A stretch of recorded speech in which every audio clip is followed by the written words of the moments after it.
Bonjour, bonsoir, papa, maman, balandinho sur la voix de Kivu, la voix de sans voix, toujours au service du peuple. Le tout allé mercredi le 26 août 2026. Alors, toye pour te kosloba sur la situation où les kanakati ambo kanabiso na banzi ki pour le moment bato ebele matoyi na bango ezali na kati ya zone oyo ya Uvira Fizi parce que ezali pour le moment menacé par les rebelles de la FCM 23. Alors, premièrement, tolobi que non.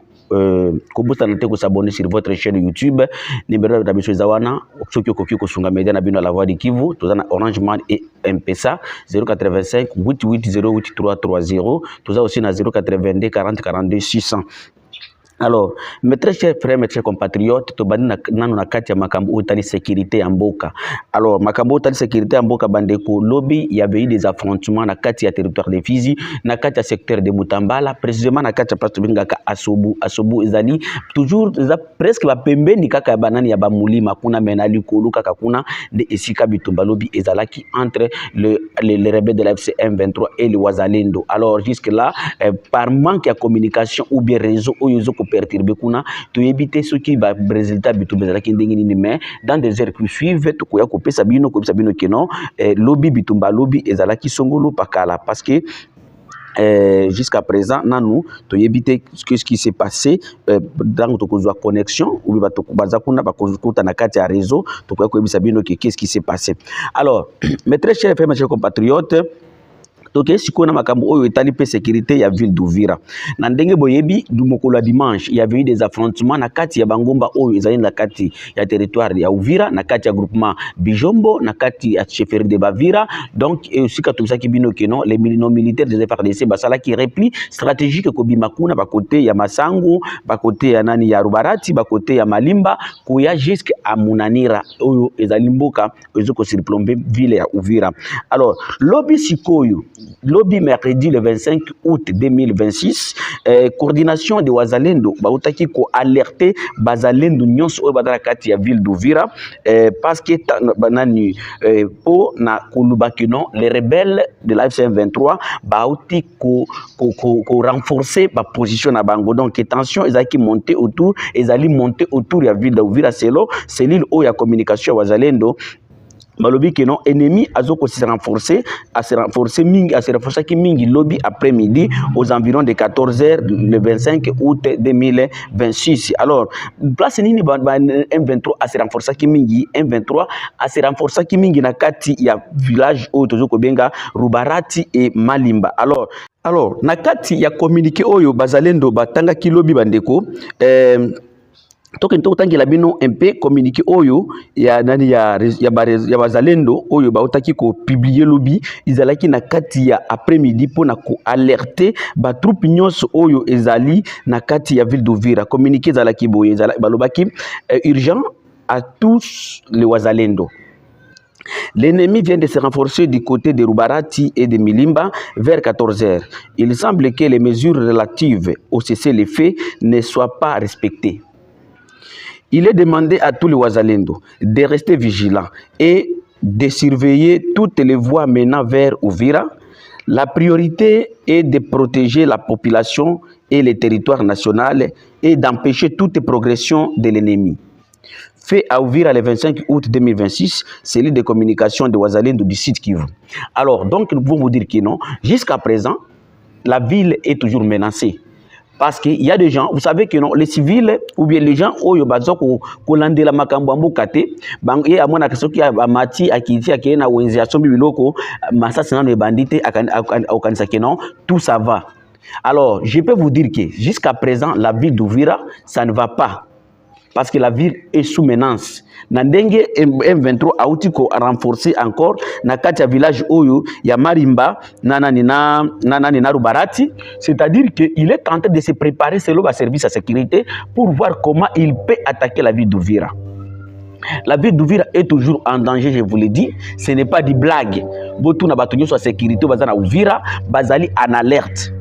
Bazali en alerte et il est même demandé aux troupes Wazalendo balungwana babima na kati ya ville ba matana kati ya bangomba pour na kokende ko protéger que non mboka ekoyate parce que tous nos généraux Wazalendo au tuzana bango awa batondi na kati ya ville. et comme oyo aleka boye oyo akena moto bazana oyo basomi déjà mituka aleki boye, mais la ville est sous menace et les rebelles sont en train de menacer kozwa ville ya Uvira. Et jusqu'à c'est pourquoi lobby bazalindo bauti ko alerter ko lobaki non pour le moment M23 auti ko renforcer encore na kati ya mboka ya Rubarati na Marimba.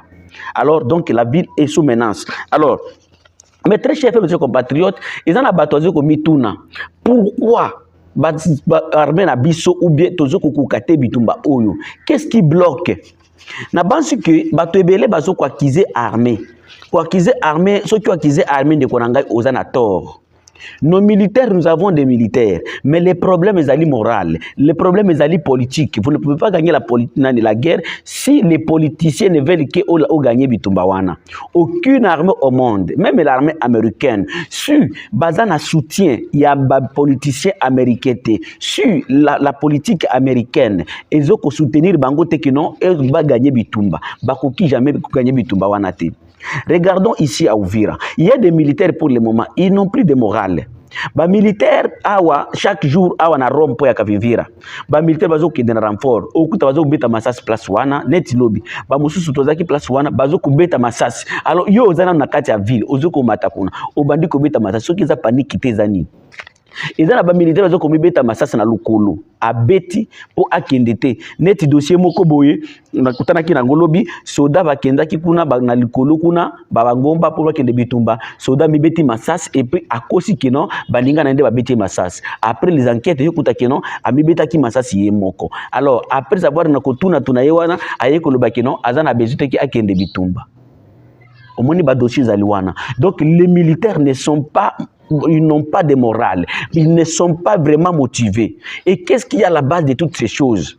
Parce que Congolais azoko linga koka kakize muninga, kwa Congolais azoko linga kaka komona faiblesse ya muninga, mais komona à l'intérieur oye bazoko kozamboka biso zoko linga kotala kunate. Vous savez que dans ce pays, banani tosa la loi oyo esalaka kino il y aura la loi nani peine de mort wana peine de mort pour na ba traître parce que vous appelez tous les militaires ou batonyo so bazoko la vérité ce sont des traîtres. Est-ce que vous ne pouvez pas se demander nini est empêché que non loi wana oyo salaka qui donne des peines de mort aux traîtres et ils la bloquer? Parce que les gens se demandaient, est-ce que peine de mort oyo et kozala toujours kozala kaka epai ya batu oyo bazoko échouer na kati bitumba oyo batu bazoko na kati M23 oyo bazoko kozala pe appliquer epai ya batu oyo pe bazoko détourner mbongo. Parce que kozala traître ne signifie pas que non OK na M23. Même celui qui a détourné des millions, même celui qui a détourné l'argent aux qui destiné kosomba minduki kosomba drone, azali pe traître. Est-ce qu'il y a kobomaye? Et yokuta kino les problèmes na kati ya régime na kati ya nani ya bitumba oyo ezali régime ya Félix Tshisekedi. Il faut qu'on se le dise. Félix Tshisekedi a échoué pour na nine. Félix Tshisekedi a échoué pour na premièrement ezali tribalisme.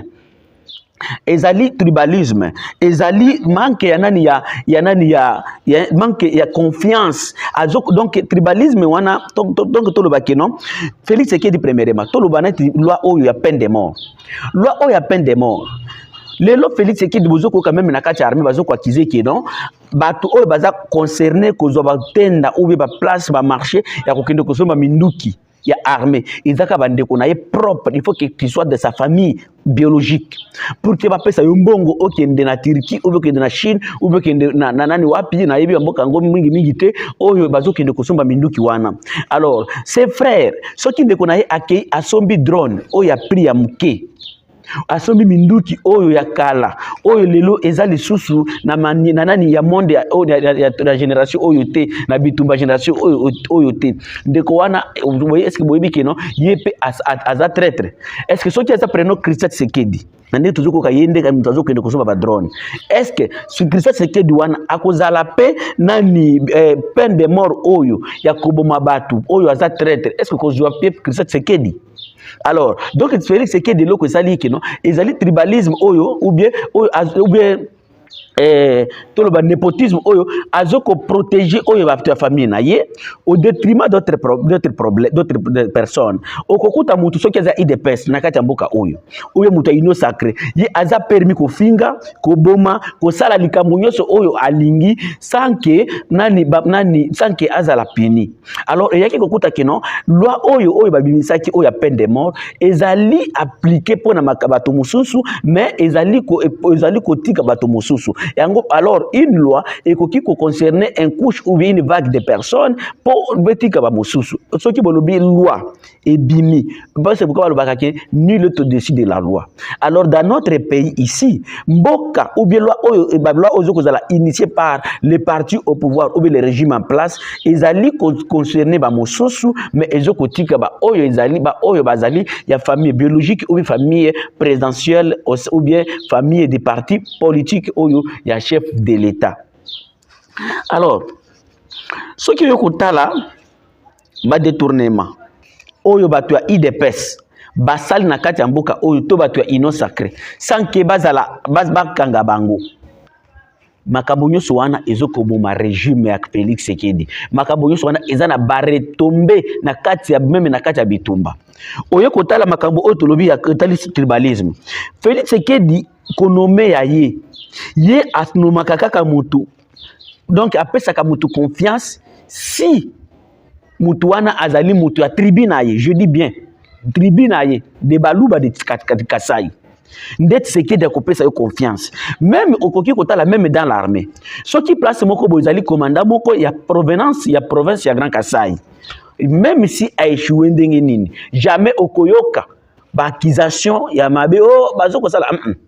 Prenons le colonel, le général Luboya. Le général Luboya n'a pas réussi sa mission dans l'Ituri.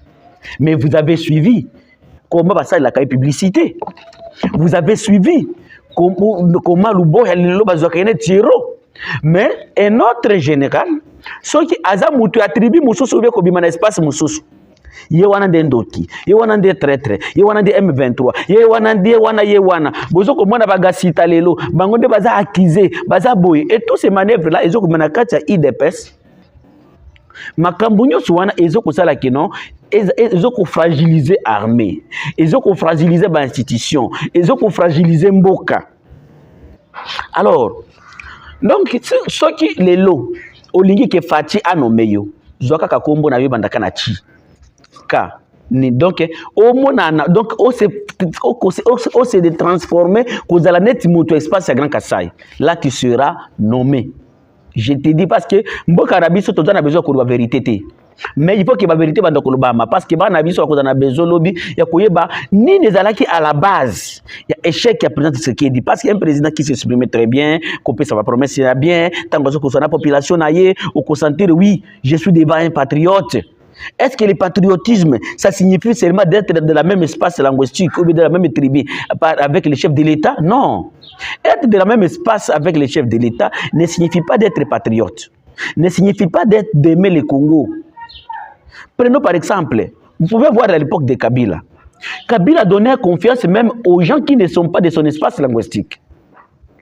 Chez Okitundu, Azalaki chef de Azalaki directeur de cabinet à Kabila. Est-ce qu'il était de l'espace soiliphone? Non.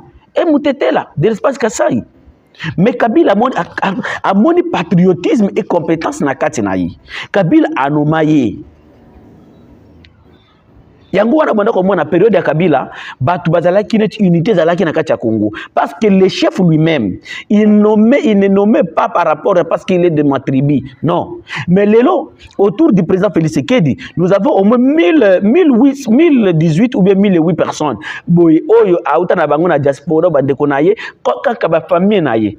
Il faut que tu sois Moulouba, il faut que tu sois du Kasai. Et ce n'est pas seulement tout le Kasai. Même Bato de Konapso Kananga, Bazoko autour de Tshisekedi, il les a écartés.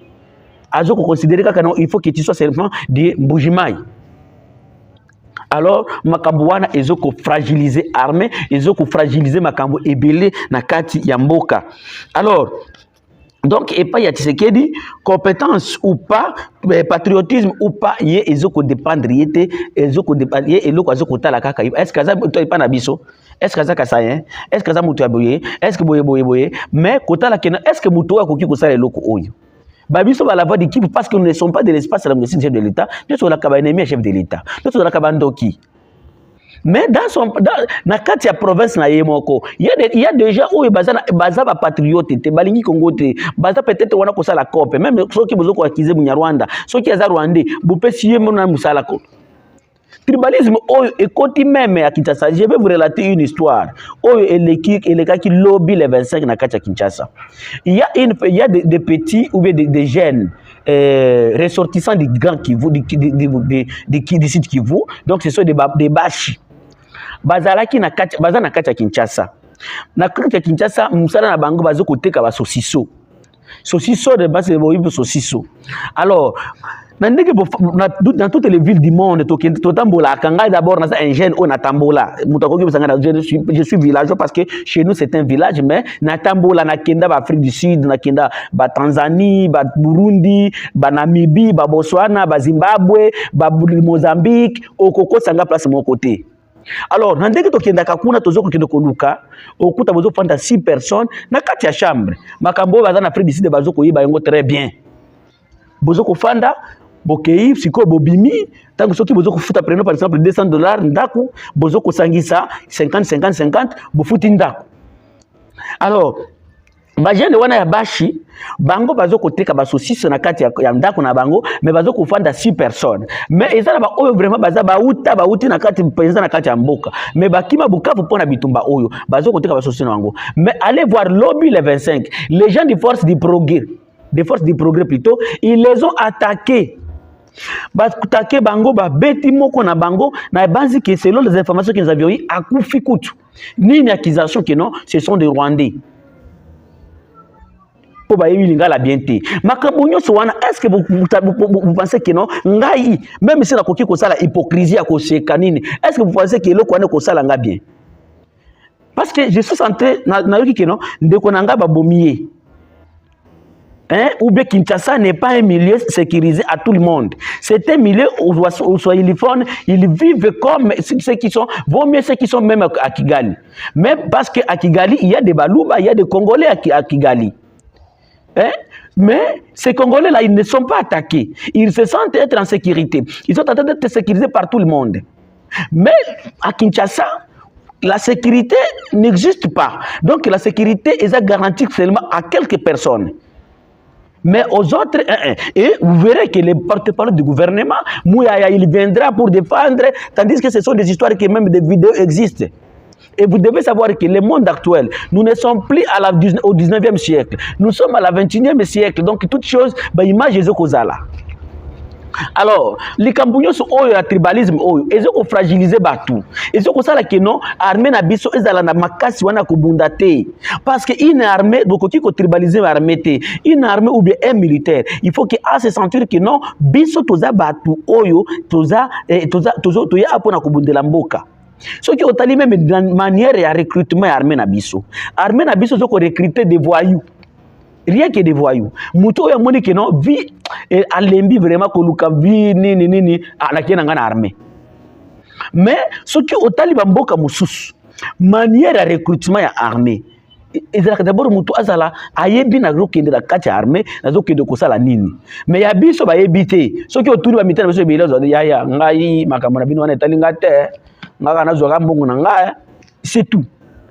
Alors, donc, la manière même de recrutement armé na biso, et qu'on ça la tête que notre armée efficace, parce que nos militaires, ils ne savent même pas leur mission. Au service de la patrie, azoko yeba mais tout service de la patrie, wana ça signifie nini?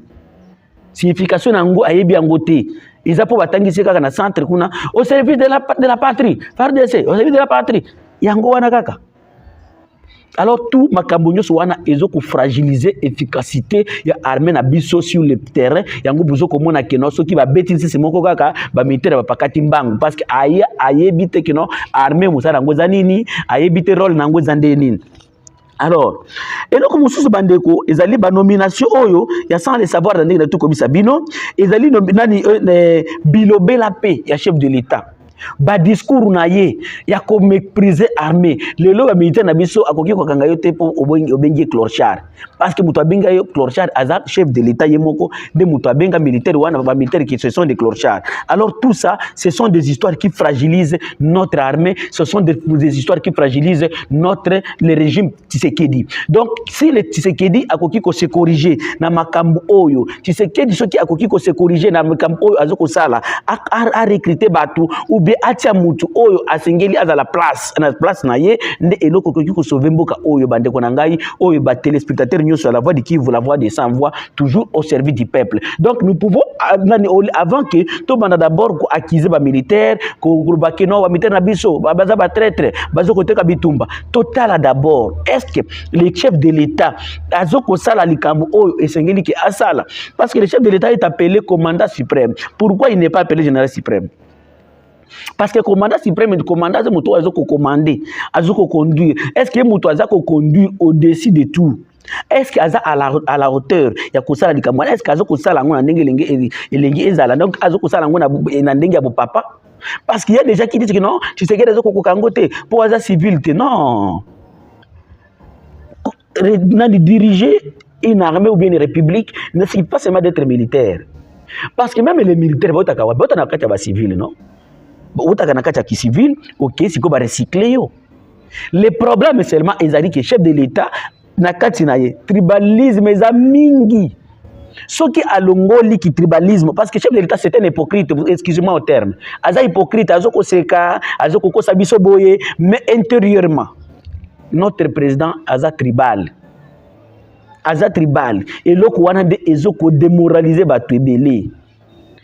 Notre gouverneur, le président, na kati ya tribalisme na yewana azali ko tika mingi impunité eza ebele. Tout le baneti bato la force du progrès qui ko beta bato wana lobby. Mais très chers compatriotes, est-ce que vous avez sentir que non, il y a un problème? Est-ce que vous avez sentir que non, le chef de l'État vraiment mon colonie ni to ko sala ke mboka na biso sala un uni? Je pas pas dit que to honorer ba militaire na biso parce qu'il se donne. Il se sacrifie parce qu'on couvre na terrain, mais le problème est que non, nous devons d'abord mettre la pression auprès des politiciens. Ba réunir ba Congolais, ba longola tribalisme, ba longola makambo mabe oyo bazoko sala. Bongo emonana, ba soda ba lia ba la motiver parce que moral est bongi déjà. On a ba idée oyo à la voix de qui vous contribution na biso, oyo to yoko pesa. Po ya ba Congolais to fungola miso ule ko banda kotika ka tozo ko akizane yo azaboye likambo wana bande ko ezoko continue toujours ko fragiliser biso ba Congolais biso banso Ezabi la voix de Kivu, la voix de sans voix ko bosa na te ko s'abonner sur votre chaîne YouTube de la voix de Kivu TV. Merci.